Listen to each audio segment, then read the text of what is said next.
Hello, morning, and I haven't woken up yet, but for some reason, I'm just aligning with what I'm supposed to be doing, and it's never like a, oh my gosh, do this now, and this, time pressing thing, but I'm just sort of like stopping and going like, okay, what does my spirit want me to do? What does spirit with a capital S want me to do? What am I supposed to be gravitating towards?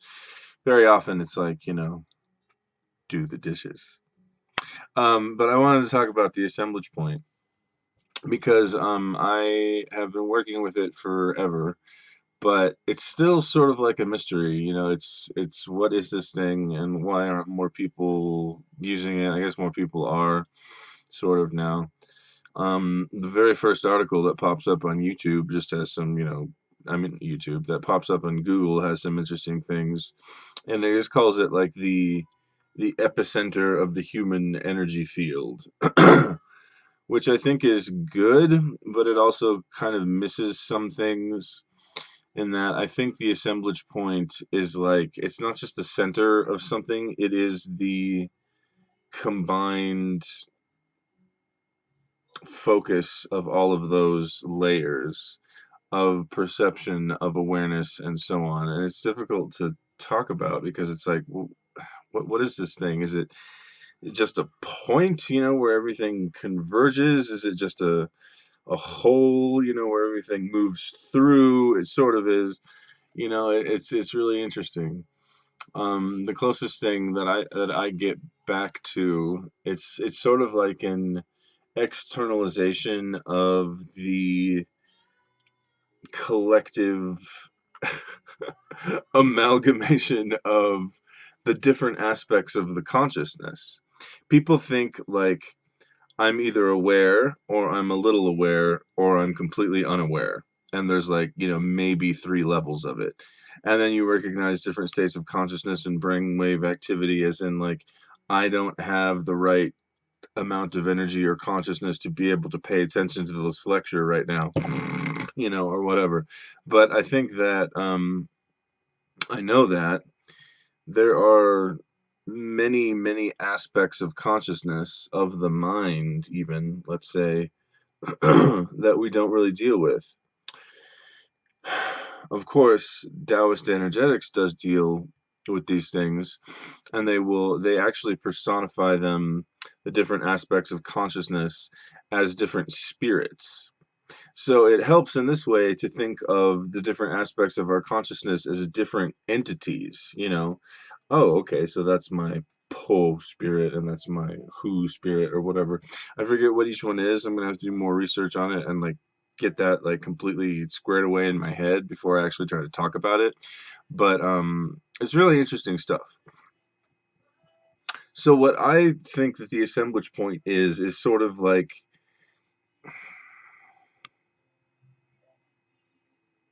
it's when you do alchemical work with the body, with the human energy field. When I mean the essence of alchemy is taking something and refining it and refining it and refining it. Let's say in the fire of the human cauldron, maybe the lower Dantian, and you take this energy and you refine it and you refine it and you refine it. And when it comes back around in one of its refinements, it is no longer the same energy. And so what happens is we continue to do this work and we continue to do this work and we continue to do this work. It's not just like we're doing maintenance, it's we're changing our energy when we do ascension work, right? And so I find that yes, the assemblage point is always there, but it's almost like the concept that you're not born with a soul, you like have to earn it. It's the assemblage point and getting to that point where it really is a powerful tool. It always is a powerful tool of manifestation and all that, but getting to the point where you can actually use it effectively and move it around and not get all weird and emotional and in like crazy trance states because it's that sensitive. You start to actually physically move it and you will have reactions, emotional awareness, consciousness, physical reactions, all kinds of things. um,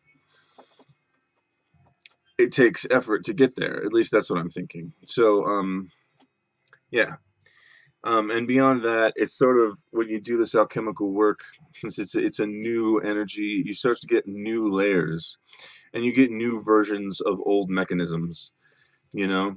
And so I would say that the externalization, as in like the thinking of it in a three-dimensional way, like you have a smushed down smaller energy field when you first are starting out with this work, and it's just a normal energy field, and then you start doing all this work and things expand and you feel it move out and you have experiences, and you have healings, you have contact, you have all these things occur to you. You become brighter, you become more vibrant, you become a more powerful person, energetically. Then these mechanisms, energetic mechanisms around you might start to change. And I think that the assemblage point, while it is usually considered right around here in the center of the chest, I feel it sometimes like out here, and so that I really feel that this centering energy or whatever, as we create new layers and as we do the alchemical processes and change these energies, and these energies change the layers of our bodies, plural energy bodies, that we sort of create new versions of these things. And I think that's what's happening, at least partially. I mean, like, you can describe something from the bottom up or the inside out. It's like, what's happening right now with everyone experiencing all these things? Is it happening directly on the assemblage point? Yes, but it doesn't necessarily mean that, spirit is just going in and doing surgery on our assemblage points right now per the ascension process and our personal spiritual development. It means that the assemblage point could simply be being affected by what's going on in the external environment, in the cosmos, and what's changing, and the earth moving, and blah blah blah, and all that good stuff. Anyway, so I want to keep this video short. I just want to talk about it because it's really important. Um, oh yeah, and the Akadawa and the assemblage point is very important too. I started using it directly with the assemblage point, the Akadawa directly with the assemblage point, several years ago, and I started to realize that the Akadawa, because it's this weird in between sort of energy, which is also difficult to describe, um, you gain the ability to work with directly and move the assemblage point around at will without really trying. And I started to do that, and I realized that that's how we create trance states.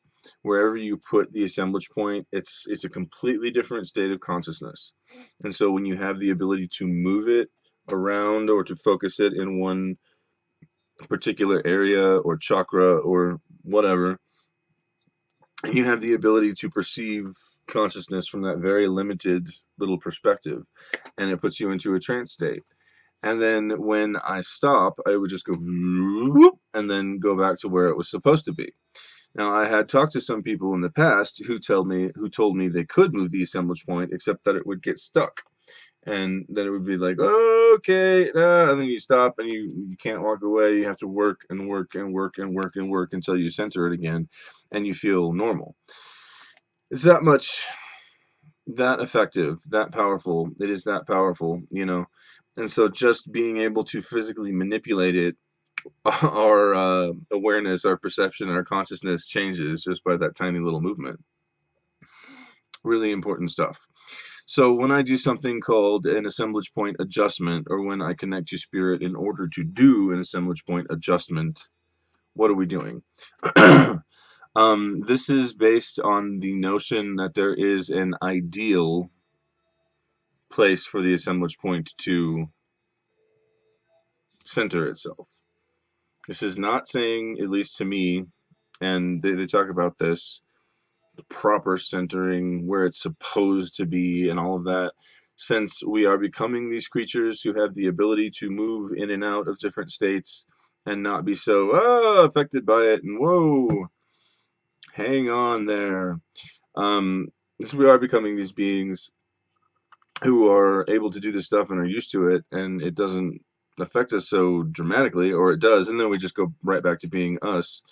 I don't think that there's a perfect place for it. However, I think that, again, working with energy and alchemy and all that kind of stuff, I think there's a certain um, galvanization of the assemblage point, as in a certain polishing and beefing up of it, a bolstering of its workings and its power, its actual physical energetic mechanism, like going in and taking a machine and polishing every little part and cleaning it and replacing some of the old ones with new stuff and or whatever, or taking a machine and completely upgrading it. What we once did on a machine, now we do on silicon technology, and it's a computer program, and it's just a little tiny, crystal or something like that. Like that is a step up, even though it seems less. It's way more. I see that happening. I feel that happening with the assemblage point, and so to me, it's not so much an adjustment as in moving; it is an upgrade. Ooh, that's it. I'll call it assemblage point upgrades. Ha! Score one for Sadaka. Anyway, so assemblage point upgrades, organ upgrades. I can do organ upgrades too if you're having problems with organs. I have that ability. It's a weird thing. I don't normally like talk about that, and I don't normally spot heal, but I do spot heal in that I will choose a certain type of healing to come through from the divine or whatever, and so there's no reason I shouldn't spot heal. Anyway, assemblage point upgrade. That's exactly what we're doing with like everything. We're upgrading all of these systems, right? Um, Anything else? The assemblage point, although I just got really happy for some reason. Um, it has the ability to. It can become a manifestation tool once we are that adept at moving it and working with it as a thing. Then we can put it to something, we can experience the consciousness of that thing.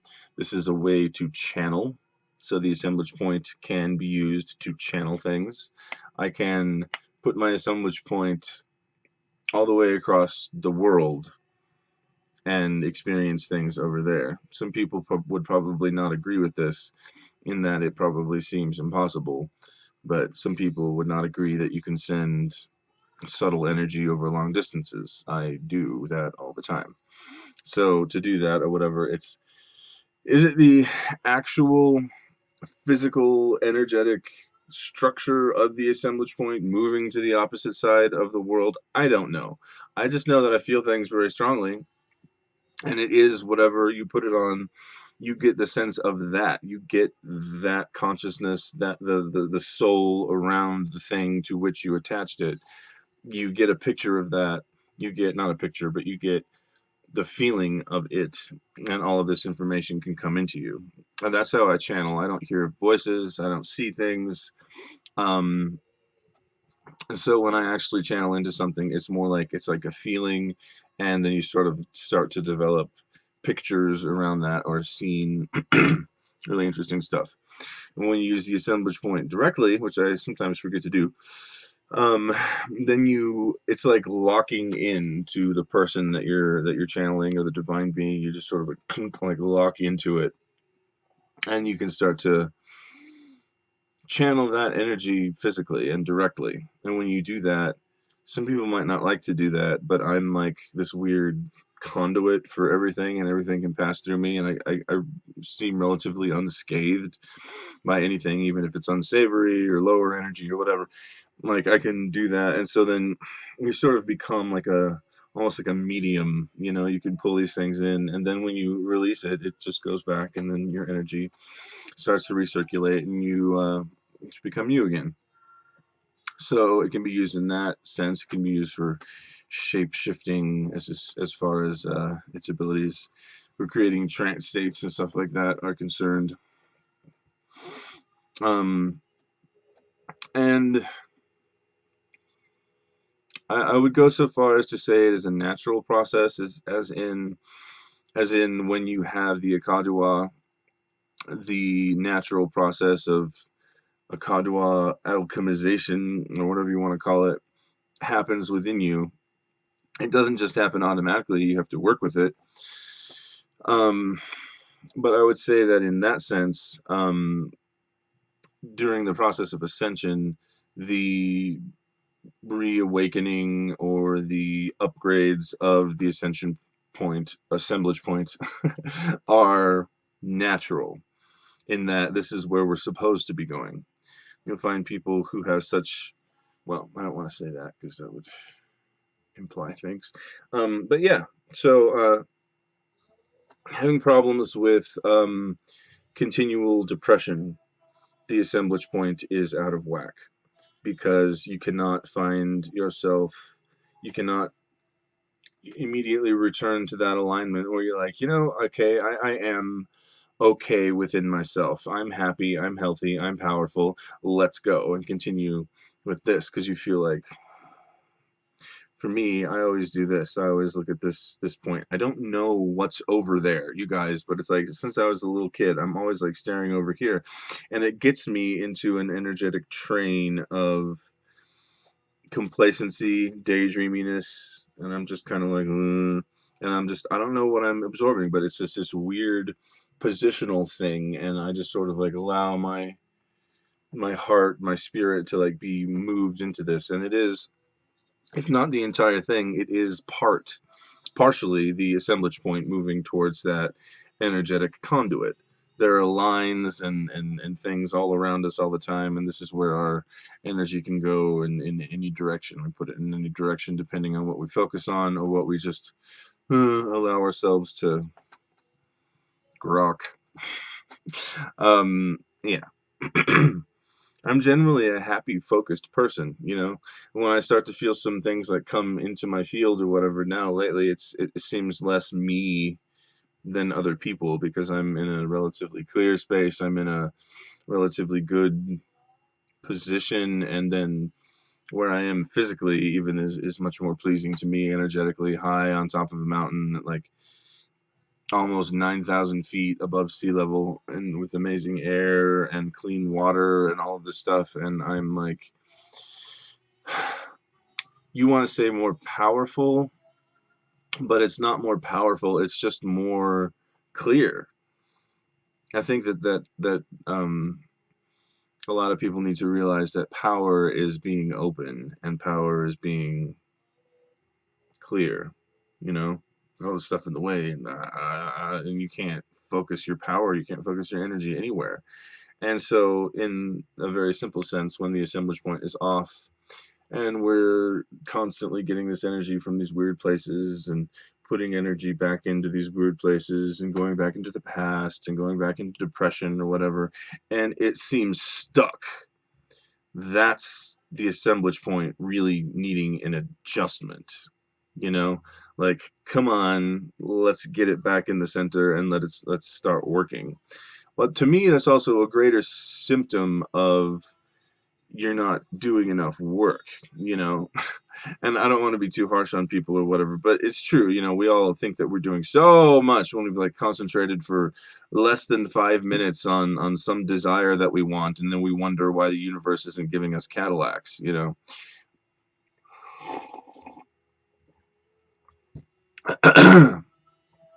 We need to do more work.